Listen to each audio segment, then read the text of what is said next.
2014 again and we closed again. En ons het weer oop gegaan, ek dink in the last jaar. So I've been with the band since I think end of last year.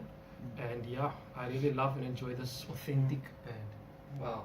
It's always great to see if your heart is in something, Yes. you always end up coming back. Yeah. Even though it feels like, oh, maybe the season is over, you always end up coming back to where you originally started.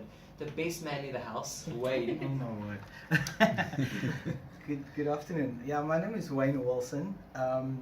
I joined the band around about 2013, plus minus 5 years. Myself and Chanel. Chanel is my wife. Let me just say that on air. And Brownie for you. I've known Luke and Peter. They've also been. We also play a bit of sport cricket, and they've been my best man at my wedding.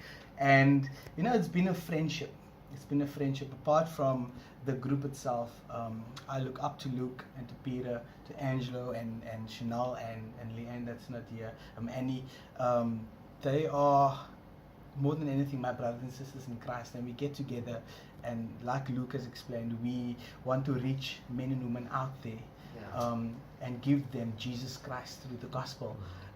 That is our main focus, and we get together during the week. It's not all music, it's not all about our instruments. It's all about getting to know one another through the Word of God. So we spend good time opening the Bible, reading God's Word, and yeah, it's an awesome privilege. It's absolutely fantastic serving alongside these men and women. So, Chanel, Hello. hopefully your answer is not. I'm part of vertical perspective because my husband is I one. was actually going to say that. Okay, so I'm Chanel Wilson, and I am I'm a vocalist. I'm the soprano vocalist, and yeah, we've been in the band for the past 5 years. Yeah, I think Wayne met Luke through our church, and then he told me about Luke. Oh, there's this guy, and we played cricket together, and they had a lot of common interests. Fell in love with him. Yes, it was like a bromance, and I was like, okay. But yeah, I got to know them through the band, and like Angelo said, we love each other and we spend time with each other quite often, and yeah. Very cool. And then last but not least, Peter. Goedemiddag luisteraars. Ons 'n bietjie Afrikaans deurbring. Amen. My naam is Pieter Solomons. Ek is die voorsanger van Hallelujah What a Savior. Soos jy nou net gehoor het van my broers en susters hier, so ons is 'n groep wat vir die Here staan. Ons staan vir wat Christus vir ons gedoen het, en dit is 'n boodskap wat ons aan die einde van die dag wil oorbring. Aan die groter Weskaap en die res van die wêreld. So dis vir ons vandag 'n voorreg om in die ateljee te wees met u, Wayne. Dankie dat jy vir ons so pragtig host, as ons nou so 'n bietjie mengels kan gebruik. But it's a privilege and an honor to be here. We've been together for a while. We've been together for about, some of us I think 10 years at most. I've been in the group for about 8 years, walking a road with these guys and girls and serving the Lord. God has been good. Again, once again, to vertical perspective, and again, sitting here today as a testimony of that, of how great God is. Hallelujah. That's what we're about at the end of the day. You know, we're speaking about the vertical perspective and the horizontal perspective, and we're all about that. Keeping our eyes focused and fixed on what Jesus has in store and what Jesus wants us to do. That is what VP stands for. So it's great to be here. Pastor Peter. Amen. Listen, Luke, Yes, dis, sir. iets wat ek baie hoor wat julle almal aanraak, is die feit dat julle nie net 'n groep is wat bymekaar is een keer elke nou en dan en julle maak musiek nie. Ja. Julle is family. Ja.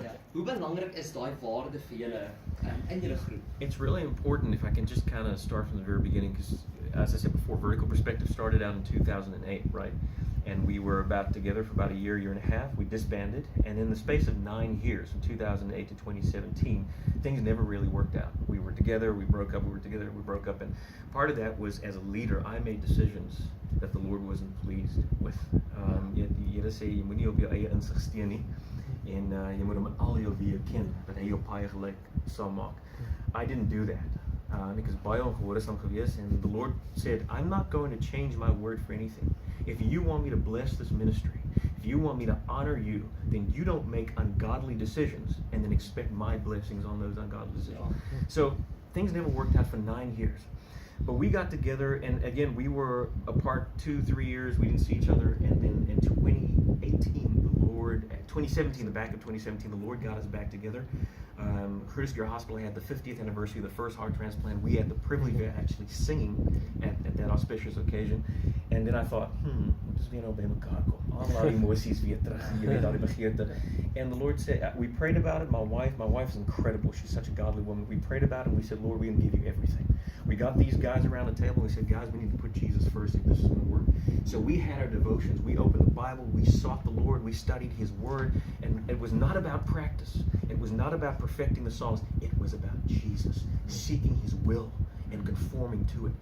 And then, that's how our relationships just got better and better, and how the Lord, we've been together for so many years, so we knew each other even before that.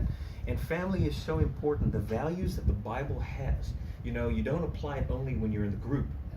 You apply it outside of the group. We are godly husbands to our wives, godly wives for our husbands, godly parents to our children, and honest and open citizens of this country first before we are music artists. We are Christians first before we are anything else. And ultimately, somebody said, I'll never forget this quote, you might be the only Bible the world ever reads. So how you live your life is incredibly important to how people will respond to Jesus. We need a lifestyle of worship. Yeah. Worship is not something that reoccurs or occurs on stage when we get together and do music. Yeah. But that should be our lifestyle. Wayne, vroeër het jy genoem hoe jy opkyk na Luke en die voorbeeld wat hy is. En net in die gedeelte wat jy nou gepraat het, Luke, kan ek verstaan hoekom hierdie ouens so admiration het vir jou leierskap. Want dit vat 'n regte leier om te kan erken, hoor so, I've messed up big time.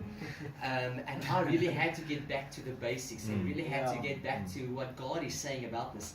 Net gou vir 'n young generation, enigiemand van julle kan hierdie vraag beantwoord. As ek luister na jong kunstenaars wat wil up and coming artists, die grootste ding wat hulle soek is hulle soek dinge nou. Hierso sê julle het hierdie 9 jaar, amper 10 jaar journey gehad waar julle regwaar moes teruggekom het and you made some ungodly decisions, but now you had to kind of reroute and get back to the heart of God. And as you exalted Him, He exalted you guys.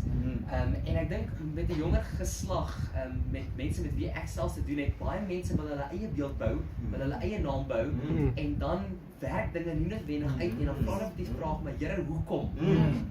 Wat is julle journey in daai opset?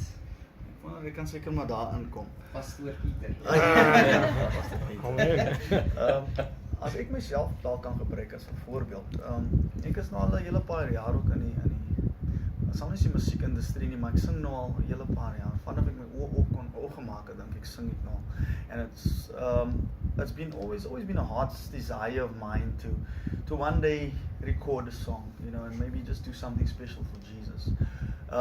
I must also say that in the journey that I partook in quite a bit of, you got the some of these gospel competitions going around, and you participate, but if it's not your time and God says this is not your time, nothing's going to happen. And like it was mentioned now that if you get to the point where you realize it's not about you, and it's not about your vocal ability or your playing ability, because God doesn't always call the qualified.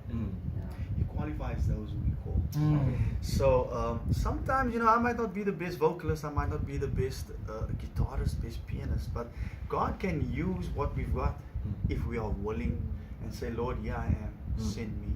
So God looks at the heart, and if He finds, what, this guy is actually really genuine about bringing the glory and bringing the praise to me, and it's not about him or it's not about them, then I'm sure at some point God will take note and say, what, I need to bring this guy to where he needs to be, so that I can receive glory through what he's doing. Because at the end of the day, the talent and the gifting that you have, this doesn't come from you. This comes from our Creator. We are only creatures, creations of the Most High. And if we get to the point of realizing, what, I've got a gift, but I've got a talent. Let's say I've got a talent and I've got a skill. I need to take this talent and the skill and gift it back to my Creator. If we get to that point, then I believe God will definitely set you at the right place, set you up with the right people, open the right doors, and you will see the blessing of God reign in your life. So that is my motivation to youngsters out there, up and coming guys. Seek the face of the Lord. Focus on Him. You will do the rest. And can I add something? And in that journey, you need to read God's word. It's there where God teaches you how to live every day. And as soon as you don't do that, you find yourself believing more in yourself. And that is, I think, where young people fail. They don't have patience. And the Word of God will teach you all of that as you move through the Psalms, especially. It teaches you of laying before the Lord, knowing His precepts, sticking to His precepts, and those sort of things. So you need to trust in the Lord and actually spend time studying God's Word. And that's why things actually worked out for us in 2018. God chose not to work for 9 years, but we've seen the hand of God more in 9 months than He chose to work in 9 years, because we made a choice, and that decision was deliberate, to put Jesus first, to trust not in our own strength and our understanding, but to acknowledge the Lord in all our ways. And He did direct our paths. He took us and opened a door so that we could work with a gentleman by the name of Timothy Feeder, who's part of the Sounds of the Nation, an incredible music producer. He put music to it, and we saw, wow, we've never heard this before, and it was incredible. We had the song then, by the grace of God, released on the 21st of September, and because it was God honoring, we put God first. We had such great feedback from Canada, from the United States, from Finland, from India, people in the UK, people from Australia, putting the song on their radio stations and reaching that amount of people. We give God all the glory. So all the young people out there, the best thing that you can do under the sun is know your Creator in the day of your youth. Stand on the Word of God. Don't compromise it for anything. Hold on to Jesus. That's the best thing that you can do. But you know, I was scared. My wife had a good saying, said it in a week, and when Peter was speaking about this, it actually reminded me of what Chantal said. She said, obedience will get you to places experience never will. En dit is precies jullie testimony. Sy sê, hoorie so, I need to be obedient to the voice of God. Net gou, hallelujah, what a Savior. Luke, you touched on this subject quickly. Yeah. What is the heart behind the song? Waar kom hierdie storie vandaan? Wie het dit geskryf? Sure. So I had the privilege of writing the song about 8 years ago. I love the hymn writers. I think the hymn writers, Horatius Spafford wrote it as well with my soul. Fanny Crosby is probably the greatest hymn writer of all time. Isaac Newton, Isaac Watts and John Newton, who wrote Amazing Grace, and that's another hymn. But I love that, and I think we need to get back to that. We live in the 21st century where the songs, Christian songs, is all about me. It's never about the Lord Jesus Christ. I picked up the guitar, and the Bible says, consider Him, this is talking about Jesus in Hebrews, who endured such a great contradiction of sinners against Himself, lest you become weary in your minds.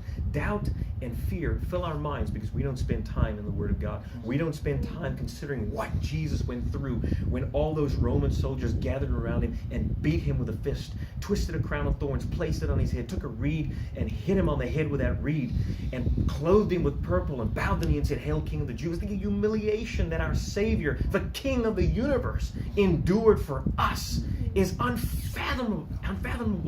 And I picked up the guitar and I said, for the nail-pierced hands that felt my pain, for the blood that flowed from Emmanuel's veins. How does God bleed? Emmanuel is God with us. I give you praise for the crown of thorns that you came to wear, for the stripes of the whip you were made to bear. I give you praise. I don't understand, your form was scarred and your visage, Lord, was marred. You were crushed to death, so I'd be made whole. And just sitting down and thinking about, why would Jesus do this for me? He goes through all of these things, and He didn't have to. He said to Peter, who cut off the high priest Malchus's ear, and said, Peter, don't you think that I can ask my Father for 12 legions of angels, and He won't deliver me from this hour? But I didn't come to be delivered. I came to suffer. I came to die. And you turn around and you say, I don't understand how in the madness of your plan that you would give up heaven's best for earth's worst. And then you stand back and go, hallelujah, what a Savior. Hallelujah, I praise you, Lord.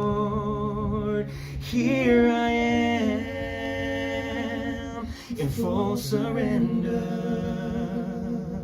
You are mine and I am yours. There is no greater Savior than the Lord Jesus Christ. And and we give him all the glory and the praise that he deserves. As jy ingeskakel is op Radio Tygerberg 104 FM vandag, wil ek hê dat jy hierdie lied sal ervaar met dieselfde passie waarmee Luke net gepraat het. Dat die redder wat ek en jy Jesus Christus noem, is ons nie net syne nie, maar hy is ook ons. En hoe mooi en hoe powerful is dit nie om te weet dat God vandag van hemel afkyk na jou en sê, my seun, my dogter, jy is myne. We just need to take up offering right now. I think we're done. Oh, wow. Thank you so much. That was fantastic. It's your